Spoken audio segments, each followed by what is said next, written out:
2025ರ ಮೊದಲ ಅಮಾವಾಸ್ಯೆಯಂದು ಯಾವ ಮನೆಯಲ್ಲಿ 2 ಪದಾರ್ಥಗಳನ್ನು ತಿನ್ನುತ್ತಾರೋ ಅವರ ಮನೆಯಲ್ಲಿ ವರ್ಷವಿಡೀ ಸಂಪತ್ತಿನ ಮಳೆ ಆಗುತ್ತದೆ. ಅಂತಹ ಮನೆಗೆ ಲಕ್ಷ್ಮೀ ದೇವಿ ಓಡಿ ಬರುತ್ತಾಳೆ. ಮಾಘ ಮಾಸದಲ್ಲಿ ಬರುವ ಅಮಾವಾಸ್ಯೆಯನ್ನು ಮೌನಿ ಅಮಾವಾಸ್ಯೆ ಎಂದು ಕರೆಯಲಾಗುತ್ತದೆ.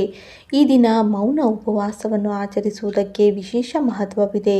ಮೌನಿ ಅಮಾವಾಸ್ಯೆ ದಿನದಂದು ಸರ್ವಾರ್ಥ ಸಿದ್ಧಿ ಯೋಗದ ಕಾಕತಾಳೀಯ ರೂಪುಗೊಳ್ಳುತ್ತಿದೆ. ಈ ದಿನ ಒಟ್ಟು 3 ಯೋಗಗಳು ರೂಪುಗೊಳ್ಳುತ್ತವೆ. ಮೌನಿ ಅಮಾವಾಸ್ಯೆ ದಿನ ಸರ್ವಾರ್ಥ ಸಿದ್ಧಿ ಯೋಗವೂ ರೂಪುಗೊಳ್ಳುತ್ತಿದೆ. ಮೌನಿ ಅಮಾವಾಸ್ಯೆ ಮತ್ತು ಮೌನ ಉಪವಾಸವನ್ನು ಆಚರಿಸುವುದು ಧನಾತ್ಮಕ ಶಕ್ತಿಯನ್ನು ತರುತ್ತದೆ. ಅದೇ ಸಮಯದಲ್ಲಿ ಪಿತೃದೋಷ, ಕಾಲಸರ್ಪದೋಷಗಳನ್ನು ತೊಡೆದುಹಾಕಲು ಇದು ಮಂಗಳಕರ ದಿನವಾಗಿದೆ. ಈ ಬಾರಿ ಮೌನಿ ಅಮಾವಾಸ್ಯೆಯಂದು ಸೂರ್ಯ, ಬುಧ ಹಾಗೂ ಚಂದ್ರ ಮಕರ ರಾಶಿಯಲ್ಲಿ ಒಟ್ಟಿಗೆ ಕುಳಿತು ತ್ರಿವೇಣಿ ಯೋಗವನ್ನು ರೂಪಿಸುತ್ತದೆ. ಅದೇ ಸಮಯದಲ್ಲಿ ಗುರುವಿನ 9ನೇ ದರ್ಶನವು ಎಲ್ಲರ ಮೇಲೆ ಇರಲಿದೆ. ಶುಕ್ರನು ಮೀನರಾಶಿಯಲ್ಲಿ ಇರುವುದರಿಂದ ಮಾಳವ್ಯ ರಾಜಯೋಗವೂ ಇರಲಿದೆ. ಶ್ರಾವಣ ನಕ್ಷತ್ರದ ಕಾಕತಾಳೀಯವಿದ್ದು ಇದರಿಂದಾಗಿ ಬುಧಾದಿತ್ಯ ರಾಜಯೋಗವೂ ರೂಪುಗೊಳ್ಳಲಿದೆ. ಮೌನಿ ಅಮಾವಾಸ್ಯೆಯ ದಿನದಂದು ಭಗವಾನ್ ವಿಷ್ಣು ಮತ್ತು ಪೂರ್ವಜರನ್ನು ಪೂಜಿಸುವ ಮೂಲಕ ಜೀವನದಲ್ಲಿ ಸಂತೋಷ ಮತ್ತು ಪೂರ್ವಜರ ಆಶೀರ್ವಾದವು ನಿಮಗೆ ಪ್ರಾಪ್ತಿಯಾಗುತ್ತದೆ. ಸ್ನೇಹಿತರೆ, ಈಗ ನಾನು ನಿಮಗೆ ಹೇಳುತ್ತೇನೆ ಮೌನಿ ಅಮಾವಾಸ್ಯೆ ಯಾವಾಗ ಇದೆ ಹಾಗೂ ಪೂಜೆ ವಿಧಾನ ಹೇಗೆ, ಶುಭ ಮುಹೂರ್ತ ಯಾವಾಗ ಪ್ರಾರಂಭವಾಗುತ್ತದೆ ಮತ್ತು ಈ ದಿನ ತಾಯಿ ಲಕ್ಷ್ಮಿ ಮತ್ತು ವಿಷ್ಣುವಿಗೆ ಯಾವ ನೈವೇದ್ಯಗಳನ್ನು ಅರ್ಪಿಸಬೇಕು ಮತ್ತು ಈ ದಿನ ಯಾವ ಪದಾರ್ಥಗಳನ್ನು ಸೇವಿಸಬೇಕು ಮತ್ತು ಏನನ್ನು ಸೇವಿಸಬಾರದು ಎಂಬುದರ ಬಗ್ಗೆ ಈ ವಿಡಿಯೋದಲ್ಲಿ ಸಂಪೂರ್ಣವಾಗಿ ತಿಳಿಯೋಣ. ಮೊದಲಿಗೆ ಮೌನಿ ಅಮಾವಾಸ್ಯೆಯು ವೈದಿಕ ಪಂಚಾಂಗದ ಪ್ರಕಾರ ಮೌನಿ ಪದದ ಅರ್ಥ ಮೌನ. ಈ ದಿನದಂದು ಮೌನದೊಂದಿಗೆ ಉಪವಾಸ ಮಾಡುವುದು ಮನಸ್ಸನ್ನು ತಡೆಯುವ ಮೂಲಕ ಕೋಪ, ದುರಾಸೆ ಇತ್ಯಾದಿಗಳಿಂದ ದೂರವಿರಬಹುದು. ದೇವರುಗಳ ಈ ಪವಿತ್ರ ಸಂಗಮದ ದಿನದಂದು ಗಂಗಾ ಸ್ನಾನ ವಿಶೇಷವಾಗಿದೆ. ಮೌನಿ ಅಮಾವಾಸ್ಯೆಯನ್ನು 2025ರಲ್ಲಿ ಜನವರಿ 29ರಂದು ಬುಧವಾರದಂದು ಆಚರಿಸಲಾಗುವುದು. 28ನೇ ಜನವರಿ 2025ರಂದು 7:35ಕ್ಕೆ ಪ್ರಾರಂಭವಾಗುತ್ತದೆ.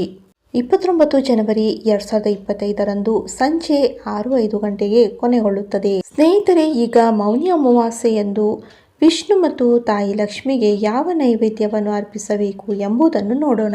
1. ತೆಂಗಿನಕಾಯಿ. ಮೌನಿ ಅಮಾವಾಸ್ಯೆಯ ದಿನದಂದು ವಿಷ್ಣುವಿಗೆ ತೆಂಗಿನಕಾಯಿಯನ್ನು ಅರ್ಪಿಸಿ. ತೆಂಗಿನಕಾಯಿಯನ್ನು ಮಂಗಳಕರ ಮತ್ತು ಪವಿತ್ರವೆಂದು ಪರಿಗಣಿಸಲಾಗುತ್ತದೆ ಮತ್ತು ತೆಂಗಿನಕಾಯಿಯನ್ನು ಪರಿಪೂರ್ಣತೆಯ ಸಂಕೇತವೆಂದು ಹೇಳಲಾಗುತ್ತದೆ.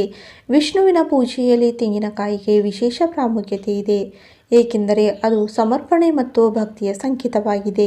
ತೆಂಗಿನಕಾಯಿಯನ್ನು ಶುದ್ಧ ನೀರಿನಲ್ಲಿ ತೊಳೆದು ಸ್ವಚ್ಛವಾದ ಒಂದು ತಟ್ಟೆಯಲ್ಲಿ ಈ ರೀತಿ ಅದನ್ನು ದೇವರ ಪಾದದಲ್ಲಿ ಅರ್ಪಿಸುವ ಮೊದಲು ತೆಂಗಿನಕಾಯಿಯ ಮೇಲೆ ತುಳಸಿ ಎಲೆಗಳನ್ನು ಇಡಲು ಮರೆಯದಿರಿ. ಹೀಗೆ ಮಾಡುವುದರಿಂದ ಭಗವಾನ್ ವಿಷ್ಣು ತನ್ನ ಭಕ್ತರಿಗೆ ದೀರ್ಘಾಯುಷ್ಯವನ್ನು ನೀಡುತ್ತಾನೆ. ಜೀವನದಲ್ಲಿ ಸಮೃದ್ಧಿ ಮತ್ತು ಶಾಂತಿಯ ಆಶೀರ್ವಾದಗಳು ಸಿಗುತ್ತವೆ. ಪೂಜೆಯ ನಂತರ ಈ ತೆಂಗಿನಕಾಯಿಯನ್ನು ಪ್ರಸಾದವಾಗಿ ಕುಟುಂಬದ ಸದಸ್ಯರು ನಡುವೆ ಹಂಚಿಕೊಳ್ಳಿ. 2. ಸಿಹಿ ತಿಂಡಿಗಳನ್ನು ಭಗವಾನ್ ವಿಷ್ಣುವಿಗೆ ಅರ್ಪಿಸುವುದು.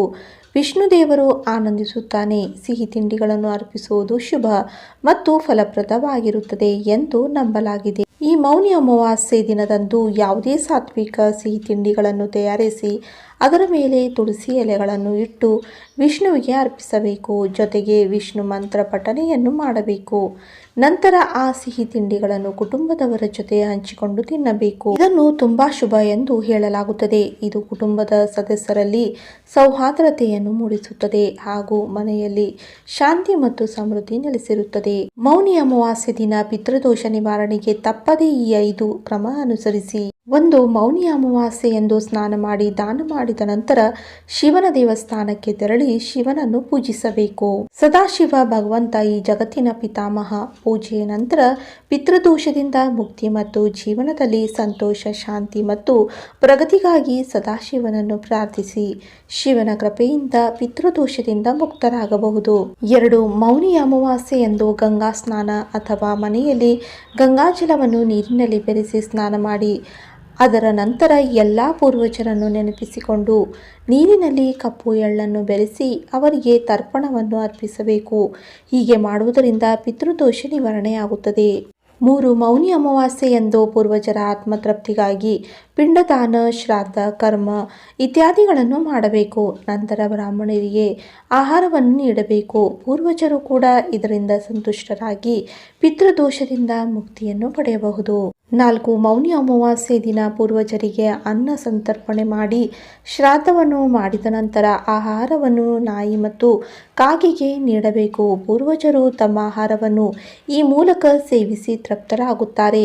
ನಾಯಿ ಮತ್ತು ಕಾಗೆಯು ತಿನ್ನುವುದರಿಂದ ಆಹಾರ ಪೂರ್ವಜರಿಗೆ ಹೋಗುತ್ತದೆ ಎಂಬುದು ನಂಬಿಕೆ.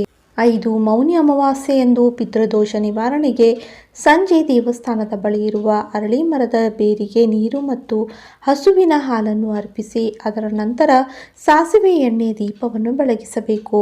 ಮೌನಿ ಅಮಾವಾಸ್ಯೆ ದಿನದಂದು ಯಾವ ಎಣ್ಣೆ ದೀಪವನ್ನು ಬೆಳಗಿಸಬೇಕು? ಮೌನಿ ಅಮಾವಾಸ್ಯೆ ದಿನದಂದು 3 ರೀತಿಯ ದೀಪಗಳನ್ನು ಬೆಳಗಿಸಲಾಗುತ್ತದೆ. ಸಾಸಿವೆ ಎಣ್ಣೆ ದೀಪ, ಎಳ್ಳೆಣ್ಣೆ ದೀಪ ಮತ್ತು ಹಿಟ್ಟಿನ ದೀಪ.